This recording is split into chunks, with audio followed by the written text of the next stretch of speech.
Hey everyone, hope you're having a flare-free day. Thanks so much for coming back to my channel. My name is Em. I am an endometriosis advocate and I love everything surrounded by raising more awareness, providing tips and tricks to thrive with endometriosis, and living life in general with a chronic illness. So if that is something that you're interested in, I am so happy that you're here. And if you are on your endometriosis, adenomyosis, or chronic illness journey, know that you're not alone, and I'm so happy that you found this channel today. I thought that today's video we could dive into 5 warning signs that may lead to a suspected endometriosis diagnosis. These are 5 warning signs that are very common when dealing with endometriosis, and if you are experiencing these 5 things, it might be a good time to talk to your medical provider or doctor or practitioner, GP, wherever you are in the world. It's just a good time to start jotting down things that you're noticing and to have a conversation about next steps. I do want to outline before we jump in that these are just 5 symptoms and signs that are associated with endometriosis. This is not an extensive list. There are so many signs and symptoms that are associated with endo, but I just wanted to talk about the main 5 today that I've personally experienced and have read that others experience. So please don't rule out anything else. If you're experiencing other symptoms, just write them down in your journal and talk to your doctor. Again, we're still learning about endometriosis. Our experiences are all unique and different, and our bodies are unique and different. So we may experience pain and symptoms in different ways. So before jumping in, I just wanted to highlight that, and I don't want to exclude your pain or your experiences if you don't recognize yours on this list. So with that, I'll get into number 1. Number 1 is pain during your period. Now, everyone may have a different pain threshold when it comes to your period. A lot of individuals do experience, slight to mild to moderate cramping when they do have their menstrual cycle, and that is normal. But what isn't normal is when you have debilitating period pain to the point where you can't get out of bed, you can't go to school or work or any other responsibilities that you have. You have debilitating pain where you're not able to speak or to function. It really impacts your daily life, and that can extend from your day 1 of your period to the full cycle. If you're experiencing passing out or general pain of tugging, pulling, burning, a sensation of stabbing or twisting, a barbed wire sensation, these are all extreme amounts of pain that you might feel during your period, and that's when you should probably talk to your doctor about a suspected diagnosis for endo and talk about next steps. The second layer of pain that you might come across with potential endometriosis is pain during intercourse. Pain during that time of intimacy should never happen. It should be pleasurable, and so if you are experiencing pain, it could lead to a suspected endo diagnosis. I do want to also stress that pain can linger during as well as after being intimate.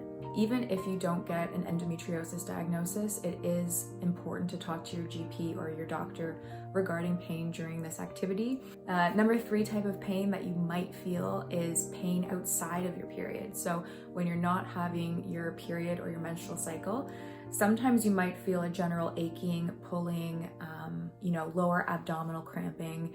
You might associate it with, extreme workouts that you did, or you just slept weird, and that's what I thought in my beginning stages of my journey. But I was experiencing pain later on that was outside of my period that was very similar to my period. So I'd be having cramping and extreme pain, but I wasn't actually on my full period. Something that was really pronounced with that pain outside of my period was when I did extreme activity. So when I did a full-on spin class that was constant cardio or a long endurance run, that's when I found my abdominal cramping and leg pain, upper right thigh leg pain started to act up. And that's when I noticed that I was experiencing the same type of period pain outside of my period, and it was becoming very irritated when I did those types of activities. If you do experience pain outside of your period that feels as if you're on your period, that's definitely a warning sign to talk to your doctor. The 4th level of pain that we can kind of associate with a potential endo diagnosis is pain during bowel movements and urination.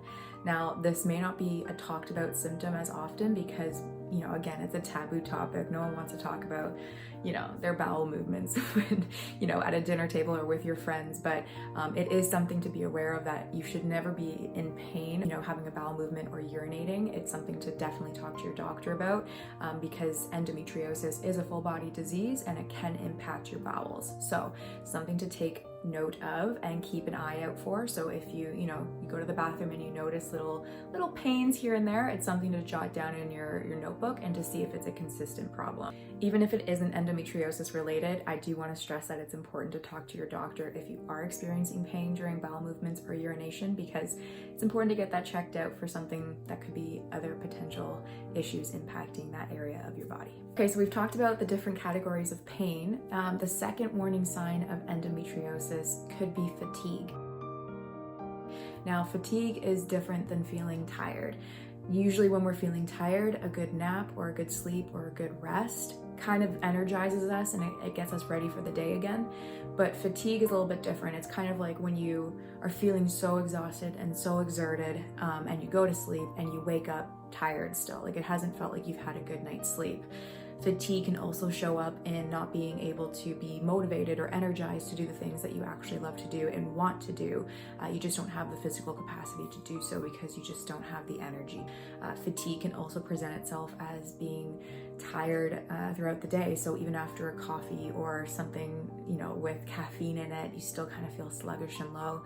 So fatigue is a very common symptom of endometriosis.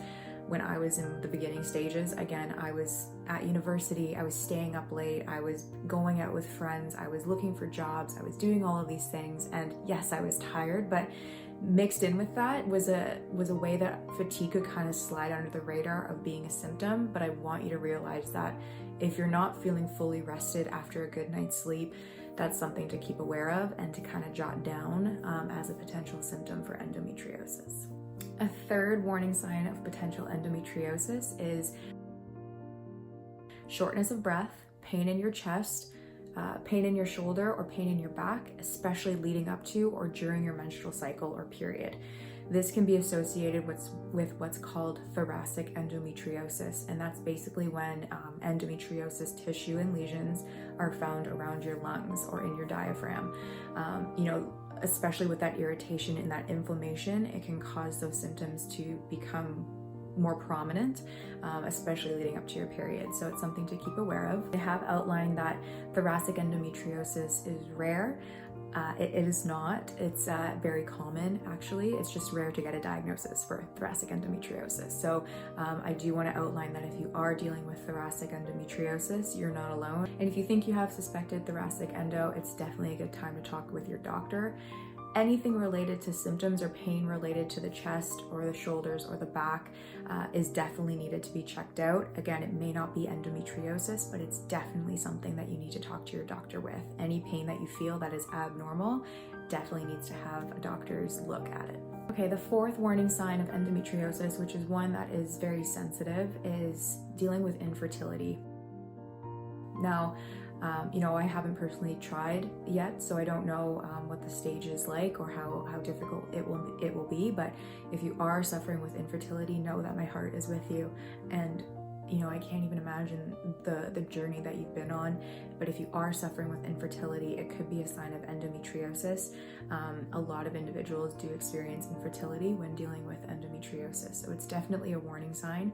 The difficulty with this is oftentimes we don't really realize that we have endometriosis or are dealing with endo until we start trying. So, and I don't want to discourage you. A lot of individuals with endometriosis do become pregnant and have wonderful, beautiful babies. And I don't want to discourage you from thinking that that's not an option for you, but it is something to kind of look into further about suspected endo if you are having troubles conceiving with your partner.